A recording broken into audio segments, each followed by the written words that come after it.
Hello everyone, welcome to my channel Psychologist Priya Bhargav. Today we are going to do part 2 of Unit 4, Block 2 MPCE 032, that is MAPC second year students who have opted for Organizational Psychology. This video is for you guys.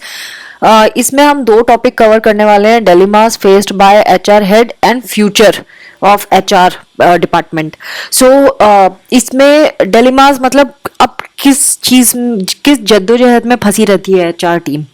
सो अगर आप पूरी economy को देखें, specifically जो developed countries हैं वहाँ की economies को देखें तो उनमें फ्री फ्लो होता है फाइनेंसेस का भी और ह्यूमंस का भी, क्योंकि लोग इधर उधर ट्रैवल कर सकते हैं डेवलप्ड कंट्रीज में आराम से जॉब के पर्सपेक्टिव में, और पैसे को भी आसानी से इधर उधर ट्रांसफर किया जा सकता है. तो इनको जो हैंडल करते हैं डिपार्टमेंट वो European union and NAFTA, that means north American free trade agreement, इनके बेसिस पे या इनके अंडर ये चीज़ें होती है. ह्यूमन एंड फाइनेंशियल रिसोर्सेज का जो इधर उधर फ्लो होता है वो इनके अंडर होती है, इनको पता होता है, इनके बारे में इनके पास सारी इन्फॉर्मेशन है ना. एशियन मीटिंग के बारे में आपने सुना होगा न्यूज़ में, जो अभी रिसेंटली अपने प्राइम मिनिस्टर भी थे, जिक्र आया था उनका भी इससे रिलेटेड. तो एशियन क्या है? Association of south east Asian Nations.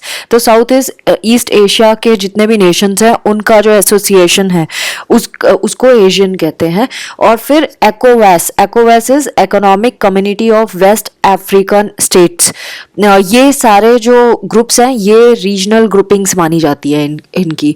तो ये भी ह्यूमन एंड फाइनेंसेस का कैसे फ्री फ्लो करना है इसके ऊपर उन्होंने भी कुछ रूल्स रेगुलेशंस गाइडलाइंस तय की हुई हैं, डिसाइड की हुई हैं.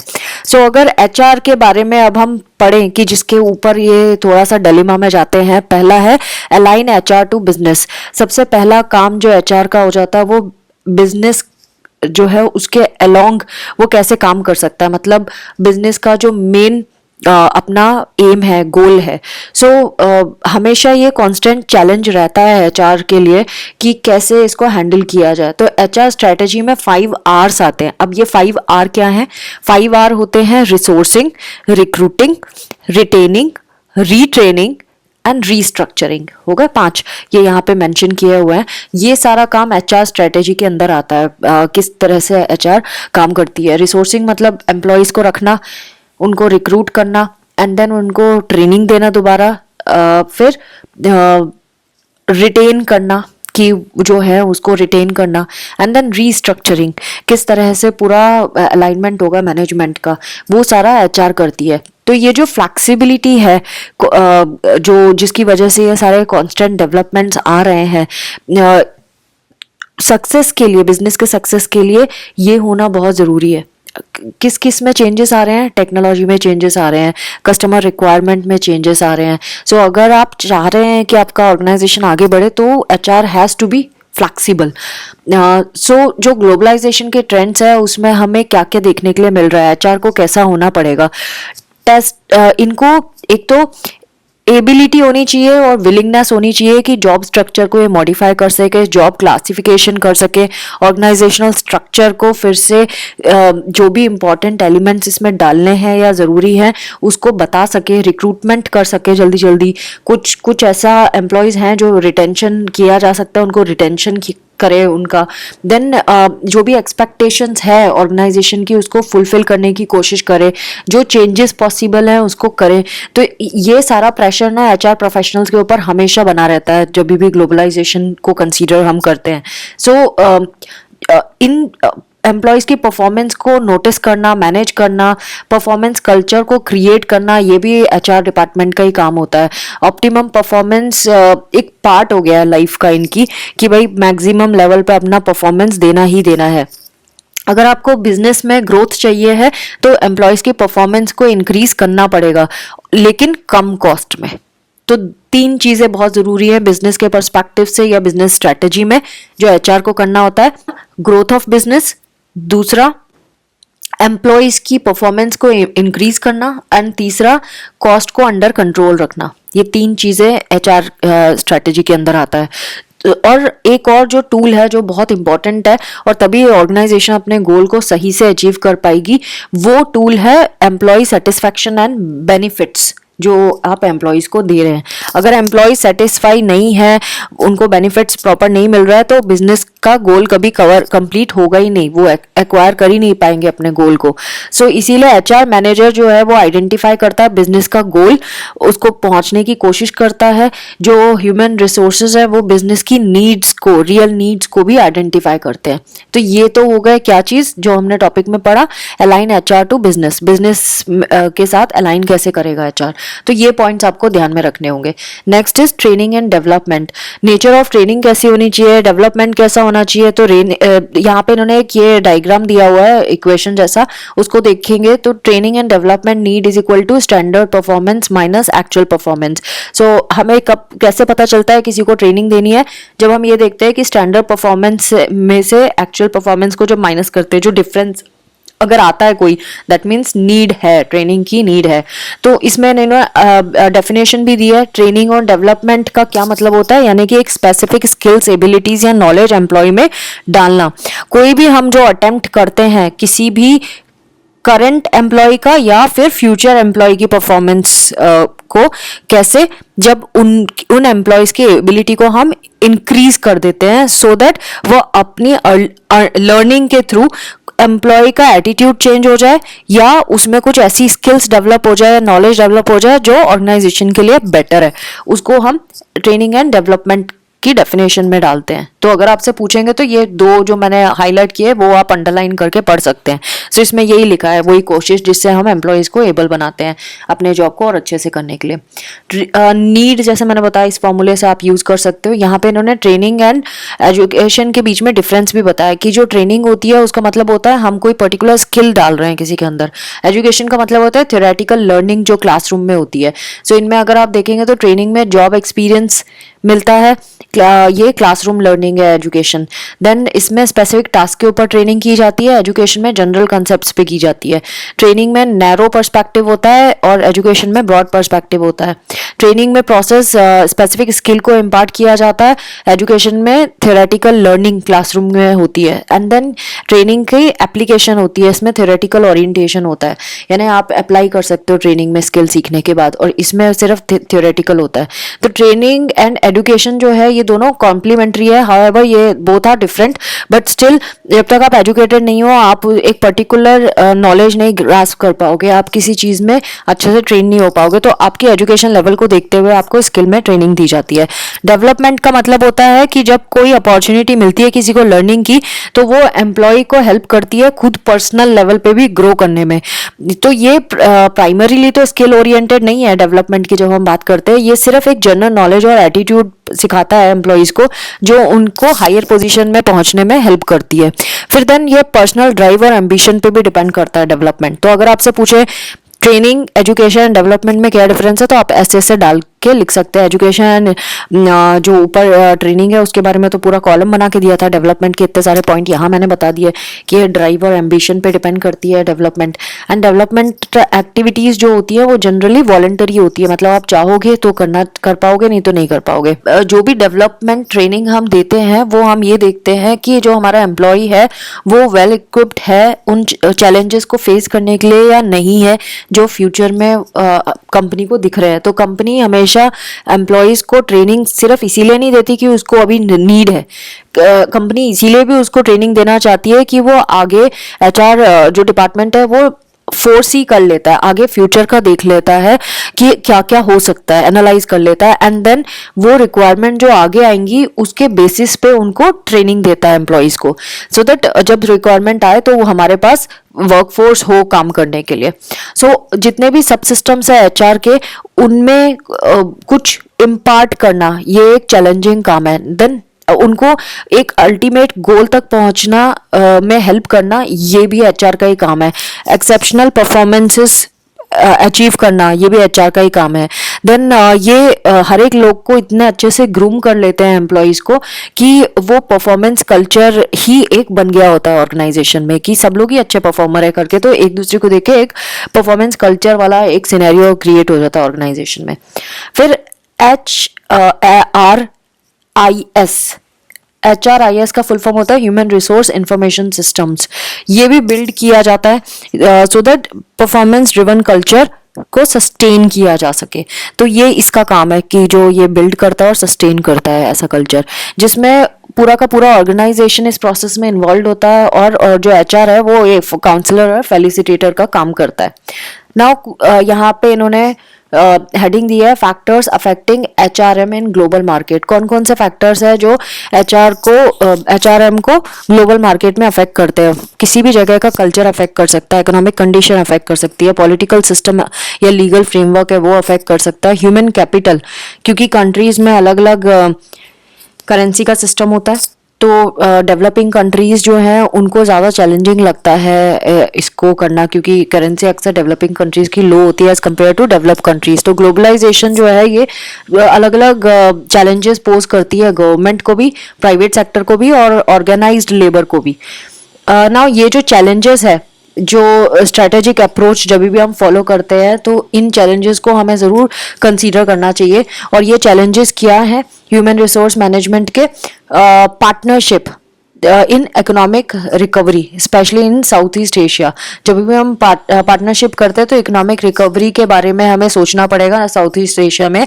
फिर dealing with big boys, the fund managers, and then जिनके पास बहुत पैसा है उनके साथ कैसे डील करना है, ये भी एक चैलेंजिंग टास्क है HRM के लिए।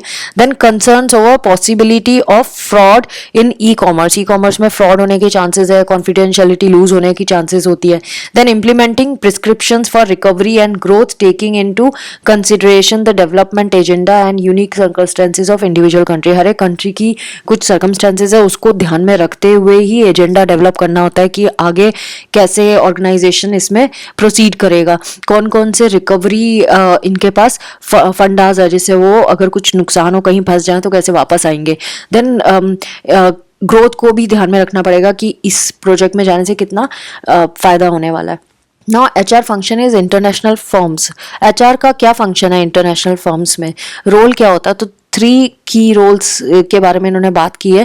सो हमेशा डेलीकेट वे में ऐसे एबिलिटी जो डेलिकेटली हर एक चीज़ को मैनेज कर सके, ये HR का फंक्शन होता है। Then globally coordinated system and sensitivity to local needs, ये दोनों के बीच में बैलेंस करना, ग्लोबली कैसे कोऑर्डिनेट करना है चीज़ों को और लोकल नीड्स को कैसे उसके लिए सेंसिटिव होना है, इन दोनों के बीच में बैलेंस। देन कल्चरल डिफरेंसेस को इंक्लूड करना सो दैट ये बिजनेस नीड्स और सीनियर मैनेजमेंट फिलोसफी से अलाइन कर जाए। ये सारी HR के फंक्शंस के अंदर आ जाती है। तो ये तीन इंपॉर्टेंट चीज़ें हैं जिस पे काम करता है। Now international HRM and global HRM। So human resource management जो प्रोसेस है ये वो प्रोसेस है जहाँ पे लोगों को और ऑर्गेनाइजेशन को साथ में लाया जाता है, क्योंकि उन दोनों की नीड्स वहाँ पे मीट होती है। लोग इंडिविजुअली अपनी नीड्स पूरी करते हैं, ऑर्गेनाइजेशन अपनी नीड पूरी करता है। तो ये दोनों को साथ में लाना HRM का काम होता है। तो HRM शिफ्ट करता है as a protector and screener, ये दोनों काम करता है। प्लानर का भी काम करता है, एजेंडास एक चेंज एजेंट की तरह भी काम करता है, एजेंडास सेट करता है कैसे चलेगा, highly skilled and knowledgeable base तैयार करता है, लो स्किल्ड जॉब्स को डिक्रीज करता है और हाईली स्किल्ड लोगों को हायर करता है। जो रीसेंट ट्रेंड्स है वो यहाँ पे बताया हुआ है कौन कौन से हैं। Recent quality management standards ISO 9001 से एंड ISO 9004 ऑफ 2000, ये मोर पीपल सेंट्रिक ऑर्गेनाइजेशंस है जो कमिटेड है टॉप मैनेजमेंट से लेके जो HR इश्यूज है उन सबको नए तरीके से देखने के लिए, पर्टिकुलरली ट्रेनिंग में ज़्यादा बिलीव करते हैं। देन शैमरॉक करके ऑर्गेनाइजेशन मॉडल है, फेडरल, III, ये सारे मॉडल्स है, ऑर्गेनाइजेशनल मॉडल है जिनका फोकस पर्सन सेंट्रिक इश्यूज पे तो है ही, साथ में ये रीडिफाइन करते हैं फ्यूचर गोल जो HR प्रोफेशनल्स का होता है। देन 6 सिग्मा प्रैक्टिसेस, इसके बारे में हमने बहुत डिटेल किया था प्रीवियस चैप्टर्स में। इसका ये एनालिटिक टूल है जो ये बता देता है कि कैसे सेफली ऑर्गेनाइजेशन आगे इम्प्रूव कर सकता है एक अपनी वैल्यूज को हाथ में रखे हुए एंड अच्छा बिना डिफेक्ट के प्रोडक्ट्स एंड सर्विसेज प्रोवाइड कर सकता है मिनिमल कॉस्ट में। ये वो प्रोजेक्ट है। देन ह्यूमन रिसोर्स आउटसोर्सिंग, मतलब कि बाहर से काम कैसे निकलवाना है, दूसरी कंपनी से कैसे काम करवाना है, ये भी इसी में ही आ जाता है। And then with increase of global job mobility, जैसे इंक्रीज हो रही है job mobility, recruitment, competent people को रिक्रूट करना, देन ये बहुत ही ज़्यादा मुश्किल होता जा रहा है। क्यों? क्योंकि अगर आपने अनेबलिंग कल्चर नहीं बनाया, रिटेंशन स्ट्रैटेजी आपकी कोई नहीं है, तो ये लोग आपके पास टिकेंगे नहीं, ऑर्गेनाइजेशन में टिकेंगे नहीं। उसका ध्यान रखना पड़ता है एचआरएम को। Now new trends in international HRM. So बहुत सारी रिस्पॉन्सिबिलिटीज एंड फंक्शंस हैं जिनको फिर से रीलोकेट, जैसे कि रीलोकेशन हो गया, ओरिएंटेशन, ट्रांसलेशन सर्विसेज हो गई जो एम्प्लॉयज़ को हेल्प करती है, और कहाँ पे हेल्प करती है, न्यू एनवायरनमेंट में कैसे अपने आप को सेट करना है अपनी खुद की कंट्री में, या आप कंट्री के बाहर कैसे अपने आप को सेट करना है। ये सारी चीज़ें एचआरएम के ऊपर एक रिस्पॉन्सिबिलिटी जैसी होती है। सो इसमें और कौन कौन से न्यू ट्रेंड्स चले हुए हैं वो यहाँ पे इन्होंने लिस्ट डाउन किया है, जैसे कि एम्प्लॉयज़ को सिलेक्ट करना केयरफुल इवेल्युएशन के बाद, स्पेसिफिकली उनकी पर्सनल कैरेक्टरिस्टिक्स को देखते हुए, और उसके खुद के स्पाउस के भी कैरेक्टरिस्टिक्स को देखते हुए। देन ट्रेनिंग एंड डेवलपमेंट जो है उसके ऊपर वर्क करना। इंफॉर्मेशन और ओरिएंटेशन ट्रेनिंग तो देते ही देते हैं, हर कंपनी में देते हैं, लेकिन उसमें सेंसिटिविटी ट्रेनिंग भी इंक्लूड करना, फील्ड एक्सपीरियंसेस भी इंक्लूड करना, सो दैट जो मैनेजर्स हैं वो समझ सके कल्चरल डिफरेंसेस, कि कहीं जाएंगे तो उन्हें पता होगा कि यहाँ पे कल्चर कैसा है, इस तरह से। तो मैनेजर्स हमेशा एक प्रोटेक्टेड होते हैं, उनको प्रोटेक्टेड रहना पड़ेगा जब भी वो बाहर जाते हैं, क्योंकि डेवलपमेंट, करियर डेवलपमेंट रिस्क से re entry problems and culture shock, ये वाली चीज़ें उनको लग सकती हैं अगर वो नहीं प्रोटेक्टेड रहेंगे। सो इसलिए अपने आप को प्रोटेक्ट करने के लिए इनको ये चीज़ें सीखनी पड़ेंगी, सेंसिटिविटी ट्रेनिंग होनी होगी, कल्चरल डिफरेंसेस को लर्न करना पड़ेगा। प्रोज एंड कॉन्स जो होम कंट्री के होते हैं उसको हमें बैलेंस करना होता है होस्ट कंट्री के कंपैरिजन में। परफॉर्मेंस इवैल्यूएशंस हम करते हैं जब, तो हमें ये चीज़ें देखने पड़ेंगे, क्योंकि जिस कंट्री में वो गया है वहाँ पे अलग तरीका था काम करने का, और जहाँ पे वो कर रहा था वहाँ पे अलग तरीका था। तो दोनों में क्या सिस्टम है परफॉर्मेंस को इवैल्यूएट करने का, तो दोनों ही सोर्सेज से अप्रेजल इंफॉर्मेशन हमें मिलनी चाहिए जब भी हम एम्प्लॉयज़ के बारे में बात करते हैं। देन कंपेंसेशन सिस्टम जो है वो ओवरऑल स्ट्रेटेजी को एक इंटेंट में रखते हुए करना पड़ेगा, ऑर्गेनाइजेशन के बेनिफिट में है या नहीं है, और वो कस्टमाइज भी कर सकते हैं हम लोकल कंडीशंस को देखते हुए। यूरोपियन कंट्रीज जैसे कि जर्मनी है, लॉ जो है वो बहुत स्ट्रॉन्ग है वहाँ पे। सो ऑर्गेनाइजेशंस टिपिकली निगोशिएट कर देते हैं एग्रीमेंट्स नेशनल लेवल पे, उनके यूनियंस होते हैं, वो लोग बताते हैं कि क्या एग्रीमेंट में होना चाहिए क्या नहीं होना चाहिए। तो यूरोप में आप देखोगे सैलरीड जो एम्प्लॉयज़ होते हैं या मैनेजर्स होते हैं वो यूनियनाइज्ड होते हैं, मतलब यूनियन से अटैच्ड होते हैं। सो उनको कोई भी राइट अगर उनका छीना जाता है तो वो सीधे अपने यूनियन को रीच आउट करते हैं हेल्प के लिए। सो ये न्यू ट्रेंड है जो एचआरएम में चल रहे हैं। Steps to be taken by HR managers to ensure success. अगर हमें सक्सेसफुल होना है बिजनेस में तो मैनेजर्स को क्या स्टेप लेने पड़ेंगे। Number 1, workforce skills and abilities को ध्यान रखना पड़ेगा, उनको एनवायरमेंटल अपॉर्चुनिटीज को देखते हुए और थ्रेट को देखते हुए उनकी इन एबिलिटीज और स्किल्स को टोटली फुल्ली यूज करना पड़ेगा। देन इनोवेटिव रिवार्ड प्लान्स रखने पड़ेंगे। जो भी एम्प्लॉयज़ हैं वो अगर अच्छे से काम कर रहे हैं तो उनको अच्छा रिवार्ड भी देना पड़ेगा उनके कंट्रीब्यूशंस के लिए। उन्हें कुछ ऐसा प्रमोशन या कुछ ऐसा फायदे हो जिसकी वजह से वो बार बार मोटिवेट होकर कुछ इनोवेटिव चीज़ें लेके आए। And then continuous quality improvement अगर हम करें through TQM and HR contributions like training से, डेवलपमेंट से, काउंसलिंग से, तो वो भी हेल्प करेगा, ये कर सकते हैं। एंड देन लोगों की डिस्टिंक्टिव कैपेबिलिटीज़ जो है उनको हम यूटिलाइज कर सकते हैं ऐसा कुछ कॉम्पिटेंस क्रिएट करने में जो अब तक नहीं देखा गया, जैसे कि Xerox in photocopies, 3M in adhesives, then Telco in trucks, like that. फिर जो ऑपरेशन है उनको डिसेंट्रलाइज कर सकते हैं, सेल्फ मैनेज टीम बनाई जा सकती है सो दैट डिफिकल्ट टाइम्स में अपनी लेवल पे सारी चीज़ें हो सके। जैसे कि मोटोरोला है, ये छोटा प्रोडक्ट डेवलपमेंट की साइकिल को फॉलो करता है। मोटोरोला बाहर से ज़्यादा आउटसोर्सिंग नहीं करता है, अपनी कंपनी में इनबिल्ट सब कुछ बनाया हुआ है, तो उससे हम कॉस्ट बचा सकते हैं और जल्दी से हम डिलीवर भी कर सकते हैं। देन जब भी वर्कर्स के ले ऑफ करे तो ये ध्यान रखना पड़ेगा कि यूनियन के बारे में फैक्ट्स पता होना चाहिए, वर्कर्स और उनसे अफेक्टेड जो ग्रुप है उनके बारे में भी इंफॉर्मेशन होना चाहिए और उनको स्मूथ वे में उनकी ले ऑफ होनी चाहिए, जैसे आईबीएम करता है, कोडैक करता है, जेरोक्स करता है, etcetera. Now HR manager today focusing attention on, किन चीज़ों में फोकस कर रहे हैं अटेंशन एचआर के मैनेजर आज की डेट में? नंबर 1, पॉलिसीज पे कर रहे हैं। जो एचआर पॉलिसीज हैं वो ट्रस्ट, ओपननेस, इक्विटी और कॉन्सेंसस के ऊपर बनी हुई है। मोटिवेशन, ये ऐसी कंडीशंस क्रिएट करते हैं जिसमें लोग जो हैं वो विलिंग है काम करने के लिए, उनमें जील देखा गया है, वो एंथुसियाज्म देखा गया है, इनिशिएटिव लेना चाहते हैं, तो वो लोग विनर जैसा फील करते हैं। तो पॉलिसीज पे तो कम काम कर रहा है आज की डेट में एचआर मैनेजर, मोटिवेशन पे वर्क कर रहा है, देन रिलेशंस पे वर्क कर रहा है। फेयर ट्रीटमेंट लोगों का बहुत ज़रूरी है, उन्हें ग्रीवियंसेस के बारे में प्रॉम्प्ट कराया जाता है so that healthy work place relations बन सके। देन चेंज एजेंट की तरह ये काम करते हैं, वर्कर्स को एक्सेप्ट करवाते हैं कि नई टेक्नोलॉजी आए तो जल्दी से सीख लें, उनके कोई डाउट है तो उनको क्लियर कराते हैं। देन क्वालिटी कॉन्शियसनेस, ये क्वालिटी से कमिटेड होते हैं, यानी कि ये पर्सनल इंश्योर करते हैं कि सक्सेस तभी होगी जब हम एडमिनिस्ट्रेशन को ढंग से चलाएंगे। पर्सनल एडमिनिस्ट्रेशन बहुत ज़रूरी है, हर एक एम्प्लॉय को ध्यान में रखते हुए करना।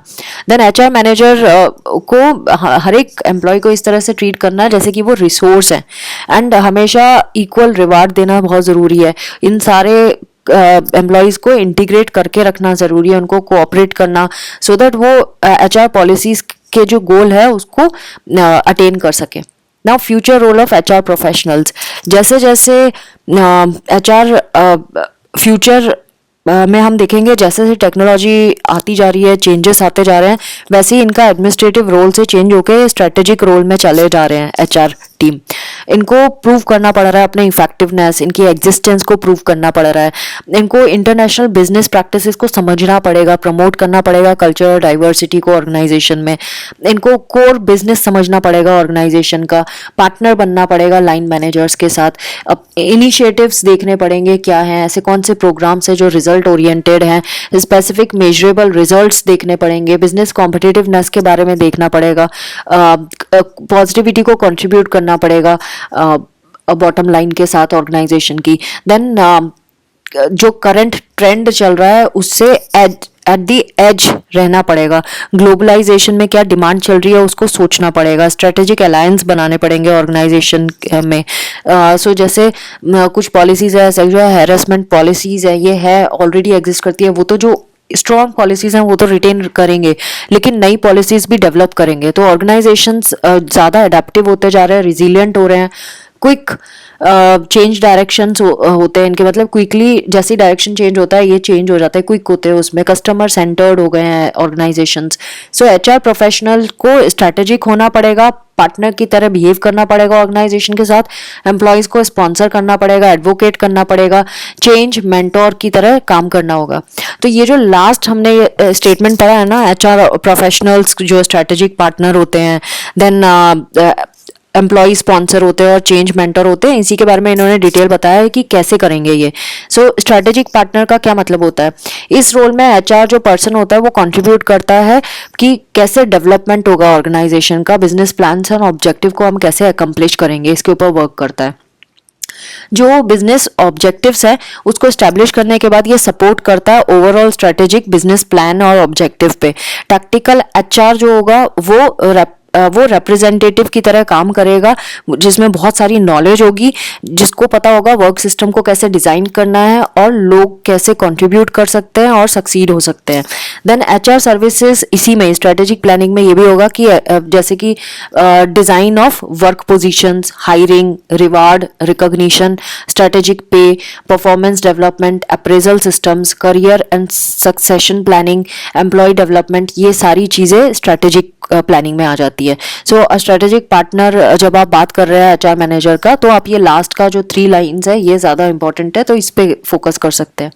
Then HR manager as employee advocate, मतलब कि एम्प्लॉयज़ को सपोर्ट करना। इसमें कैसे वर्क एनवायरनमेंट ऐसा क्रिएट किया जाए जहाँ पे एम्प्लॉयज जो है वो मोटिवेटेड फील करे, कंट्रीब्यूटिंग फील करे, हैप्पी फील करे। सो ये इफेक्टिव मेथड्स ढूंढने पड़ेंगे, गोल सेटिंग करनी पड़ेगी, कम्युनिकेशन एंड एम्पावरमेंट को बढ़ाना पड़ेगा, एम्प्लॉय ओनरशिप को बिल्ड करना पड़ेगा, सो दैट एम्प्लॉय सोचे कि ये हमारी ही कंपनी है, इस तरह से मन लगा के काम करें। और ऑर्गेनाइजेशन कल्चर और क्लाइमेट इस तरह से रखना पड़ेगा कि एम्प्लॉयज जो है उनकी कॉम्पिटेंसी तो रहे और उनके कंसर्न्स को भी देखा जाए, उनके साथ कस्टमर्स को जिनको वो सर्व कर रहे हैं उनके साथ वो कमिटमेंट शो करें।